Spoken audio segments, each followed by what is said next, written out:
জাতীয় শিক্ষাক্রম ও পাঠ্যপুস্তক বোর্ড এনসিটিবি থেকে পাওয়া তথ্য অনুযায়ী ক্লাস 3 পর্যন্ত বইগুলো 85% উপরে মাঠে চলে গেছে বলে জানিয়েছেন প্রাথমিক ও গণশিক্ষা মন্ত্রণালয়ের উপদেষ্টা অধ্যাপক ডাক্তার বিধান রঞ্জন রায় পোদ্দার।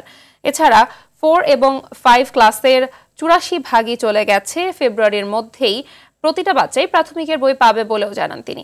সকালে গাজীপুরের শ্রীপুর উপজেলায় পঠন দক্ষতা ও পাঠাভ্যাস উন্নয়নের সম্মিলিত ও সমন্বিত প্রয়াস শীর্ষক 2 দিন ব্যাপী রিডিং কনফারেন্সে এসব কথা বলেন তিনি।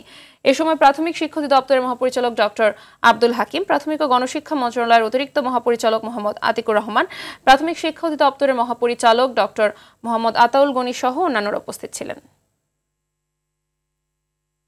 এটা হচ্ছে আমাদের 3 পর্যন্ত বইগুলো, ক্লাস 3 পর্যন্ত বইগুলো, সেইগুলোর আপনার 85% উপরে তাদের চলে গেছে মাঠে। আর আমাদের 4-5 যেখানে আমরা পিছিয়ে ছিলাম সেক্ষেত্রেও 84% গতকালকে আমি রিপোর্ট পেয়েছি। ফলে আমি আশা করি ফেব্রুয়ারির মধ্যে প্রত্যেকটা বাচ্চাই বই পেয়ে যাবে।